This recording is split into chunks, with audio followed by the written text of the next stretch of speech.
আসসালামু আলাইকুম। কেমন আছেন সবাই? আশা করি ভালো আছেন। মানুষ যখন কোনো কাজ শুরু করে সেই কাজের সাথে অনেক স্বপ্ন জড়িয়ে থাকে। সেই স্বপ্ন থেকে তৈরি হয় প্রত্যাশা। আর প্রত্যাশার সাথে সাথে যদি প্রাপ্তিটা সঠিকভাবে না আসে তখন কিন্তু সে কাজের অনাগ্রহ দেখা দেয়। তো দেখেন, আজকে আমি আপনাদের সাথে নিয়ে নতুন বাগানের নতুন ফসল হারভেস্ট করতে যাচ্ছি। সেটা যত ছোট হোক, যত অল্প হোক, আমার কাছে সেটা অতুলনীয়, অসাধারণ। তো আপনাদেরকে সাথে নিয়ে যেহেতু বাগানটা শুরু করেছিলাম মাত্র 2 মাসের মতো হলো, তো হচ্ছে বা তার একটু কম বেশি হবে। তো সেইখান থেকে আপনাদেরকে সাথে নিয়েই আমি এই প্রথম ফসলটা হারভেস্ট করছি। একটা শসা নিয়েছি, কিছু করল্লাগুলোর মধ্যে দুটো পেকে গেছে, যেগুলো আমি বীজ হিসেবে ব্যবহার করব। আর হলো বেগুন নিয়েছি 3টা, আরও 2-4টা আছে, ওগুলো আরেকটু বড় হলে ভালো হবে। আর এই যে তরতাজা পুঁইশাকগুলোকে আমি এতবার নাড়ানাড়ি করেছি, তা না হলে আরও আগেই এগুলো হারভেস্ট করা যেত, কিন্তু এই টব থেকে ওই টবে অনেক অত্যাচার করেছে ওদের উপরে, যার ফলে ওরা একটু ডিলে হয়েছে এগুলো হতে। বারবার শিকড় ধরছে আর আমি এখান থেকে ওখানে নাড়ানাড়ি করেছি, কারণ এখনও আসলে বাগানটা ওরকম পরিপূর্ণভাবে অর্গানাইজড হয়নি। তো সেরকম আর একই গাছের ভেতরে অন্য গাছের যেরকম মানে যেভাবে আমি লাগিয়ে রেখেছি, আসলে চট করে এরকম মাটি তৈরি করে সবগুলো বেডকে আলাদা আলাদা করা একটা কঠিন কাজ এত কম সময়ে। আর আমি সে পর্যাপ্ত সময়ও পাই না, মাটি কেনা থেকে শুরু করে মাটিটা তৈরি করা এতটা সময় আমি আসলে দিতে পারি না। আমি শুধু বিকেলের সময়টুকুই দিতে পারি।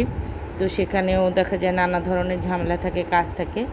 তো তারপরেও চেষ্টা করেছি এই 2 মাস নিরলসভাবে কাজ করার, এবং এই কারণে কিন্তু কাজগুলো একটু মানে কম হয়েছে, না হয় আরও একটু বেশিই হতো। ভবিষ্যতে এগুলো আলাদা আলাদা বেড করে ফেলবো আমি ইনশাল্লাহ। তো আল্লাহ তাআলার অশেষ রহমত যে আমাকে এতটুকু সুযোগ আল্লাহ করে দিয়েছে এই গাছগুলো লাগানোর, এবং এগুলো যে আমি করতে পারছি সেগুলো লাখ লাখ শুকরিয়া জানাই, এবং আপনাদের সাথে এগুলো শেয়ার করছি, কারণ আপনাদের সাথে নিয়েই কিন্তু আমি বাগানটা শুরু করেছিলাম।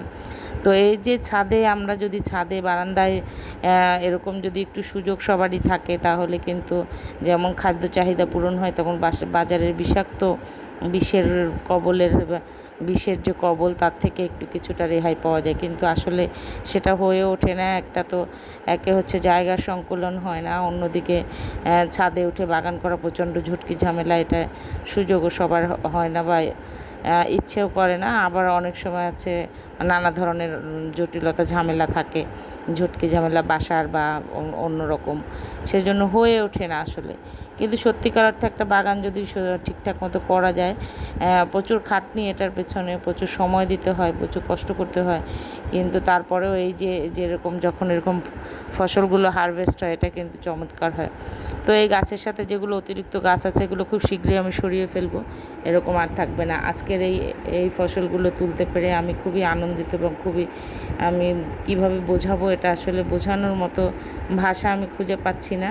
এখানে পরিমাণ কতটুকু সেটা আমার কাছে কোনো ব্যাপার না, ব্যাপার হচ্ছে আলহামদুলিল্লাহ আল্লাহ তাআলা এতটুকু বরকত আমার হাতে দিয়েছে। এই আল্লাহর বরকতকে আমি শুকরিয়া বলে আমি এগুলোকে গ্রহণ করছি এবং আপনাদের সাথে শেয়ার করছি। একদম বিশুদ্ধ আমার নিজের হাতে লাগানো কোনো বিষমুক্ত শাকসবজি, এইটুকুই আমার জন্য অনেক যথেষ্ট। আলহামদুলিল্লাহ, আপনারা দোয়া করবেন, সাপোর্ট করবেন, সাথে থাকবেন, এবং ভবিষ্যতে যেন আমি এই বাগান থেকে আরও ভালো কিছু আউটপুট দেখাতে পারি, আরও ভালো কিছু যেন করতে পারি, সেটার জন্য আপনারা সবাই দোয়া করবেন এবং সাপোর্ট করবেন।